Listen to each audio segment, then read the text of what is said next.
Atin pong haharapin itong paghahanap po ng Philippine Coast Guard sa mga missing sabungeros. At nasa linya po natin si Captain Noemi Cayabyab, spokesperson ng Philippine Coast Guard.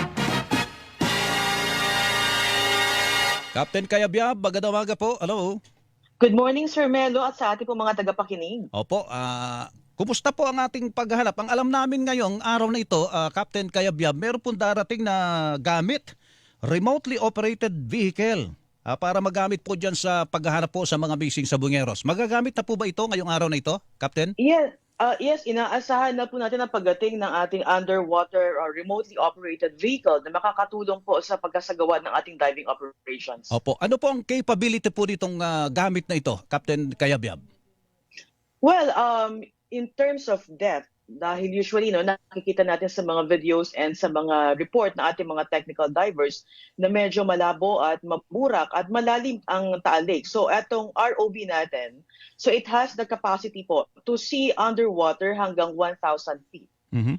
Mm-hmm. Meron din po ito parang clamps na pwede po siyang kumuha ng isang object umaabot hanggang 10 kilos. So ito pong monitoring po natin, since meron po siyang camera, pwede po natin siyang, may certain movements po siya. Pwede po siyang ilagay sa kaliwa, kanan, taas, baba, and abante, atras. So makikita po natin, mas madali po natin makikita yung mga object, mga possible suspicious material na pwede pong sumuporta sa investigation natin through the use of this ROV. Opo. Kahit po maburak o medyo malabo ang tubig sa ilalim, Captain Cayabyab? Yes, we will check po later kung once na ma-deploy natin itong ROV natin. Kasi based po sa report ng ating technical divers, nag-zero visibility po talaga sa ilalim po. Opo. So although it has the camera, but we will check po later on. Kasi usually ginagamit naman ito with other search and rescue and retrieval operations. So it has the capability to see yung mga bagay po sa ilalim po ng tubig. Opo. Pero kakailanganin pa rin po natin yung ating mga technical divers kahit meron pa rin po tayo nitong remotely operated vehicle na ito. Yes, definitely, Sir Melo, kasi nabanggit ko nga kanina, meron din limitation yung bigat ng bagay na kaya niyang dalhin pataas ng surface. Mm-hmm. Mm-hmm. Ayun, okay. Teka, ano po ang kalagayan ngayon, yung current, yung agos dyan po sa Taal Lake, Captain Cayabyab?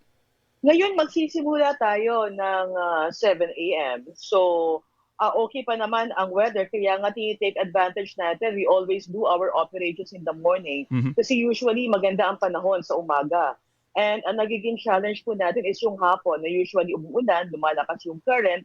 Kaya medyo na-delay po. May times na suspended po ang ating diving operation because of those challenges. But we are always maximizing our diving operation, particularly during morning po. Opo, mga ilang square miles na po ba ang ating nagagalugad, Captain Cayabyab, para hanapin po ito mga pinagsususpetsahang missing sabungero sa ilalim ng Taal Lake? Since day one po ng diving operations, nag-come up po tayo ng search area based po doon sa intelligence information na naibigay po sa atin ng lead agency. Uh-huh. So we come up with a 100 meters by 100 meters. So every day, nag-extend tayo ng 10 to 20 meters. So para ma-cover natin at masinsin po natin masisisid yung ilalim po ng Taal Lake. So from identified location na ibinigay po sa atin. Medyo matagal-tagal pa po ito, Captain Cayabyab, kasi ang nababalita po, 5 pa lang ng mga sako ng hinihinalang mga labi ng missing sabungeros po ang nakukuha, di ho ba? Tama po yan. Kaya ang ginagawa po natin ngayon, kasi imagine po yung lawak ng Taal Lake and yung lalim po sa ng tubig. So nagsisimula po tayo sa ibinibigay na location po natin. Mas concentrated po ang ginagawa nating diving operation. Opo, at wala pa naman ho tayong kasiguraduhan o katiyakan mula doon sa mga sumusuri nito kung talagang yung mga nakuha ninyo, ayun na po ay mga remains ng tao, Captain Cayabyab.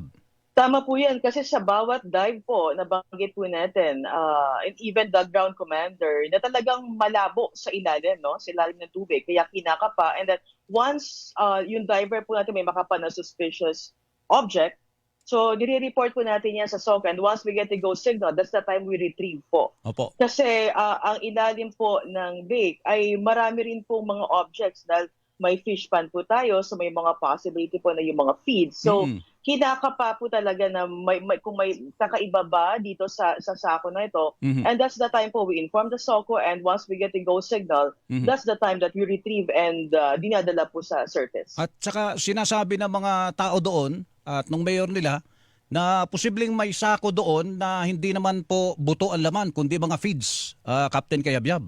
Yes, tama po yan.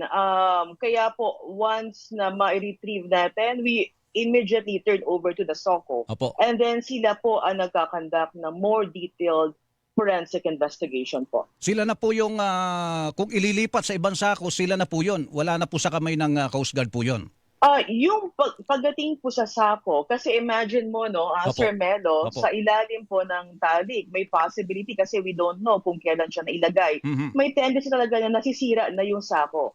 So, in order to preserve the integrity, yung makukuha nating object doon, Opo. once we get the go signal from the SOCO, again, I mentioned yung process, once we get a go signal, pagkakuha po ng ating technical diver, nilalagay po natin sa fine mesh net yan. Kasi imagine po ninyo, Sir Melo, halos 50 to 70 feet. And then pag-ascent po or pag-akyat po ng ating mga divers, and then with the current, may possibility po na baka pag-angat ng sako ay wala na po naman. So we put it in a fine mesh net, yung identified natin na suspicious material, in order to preserve the integrity, yung sa laman ng loob ng sako. Opo. So ganun po ang ginagawa po natin. Kumbaga yung sako po, binabalot pa ng tinatawag yung parang net. Ano po, Captain Kayabyab? Yes, fine mesh net po ang ginagamit po natin dyan. Kaya po namin natanong yan kasi merong puna ang isang forensic pathologist na hindi daw dapat ginagawa na isinasalin sa ibang sisidlan ang laman ng sako. Si Dr. Raquel Fortun po ang nagsabi niyan. So hindi pala naman ganun po ang sitwasyon. Kundi nasa sako pa rin, kaya lang binalot uli yung sako ng net. Ano po, Captain Kayabyab? Tama yan, Sir Melo. Kung ano po yung sako na pinaglagyan, ayun pa rin po. Nilalagay lang po natin sa fine mesh net. Kasi imagine po na butas-butas po yung sako. So kung iaakyat po natin yun, 50 to 70 feet, may tendency po na pagdating sa surface, wala na pong laman yon. So in order to preserve what's inside the sack, we put it in a fine mesh net po para buo po natin maiyaakyat yung laman ng sako. Opo. Kasama po yung sako whenever we turn over to the SOCO. Opo. Sige po. Captain Kayabyab, kami po yung nagpapasalamat at muli po kami tatawag pag meron na uling mga development kaugnay po nitong paghahanap nyo sa mga missing sa Bungero. Salamat po, magandang umaga po sa inyo. Thank you, Sir Melo, and good morning. Si Captain Noime Kayabyab, spokesperson ng Philippine Coast Guard. Ang hilingan, walang Pinoy.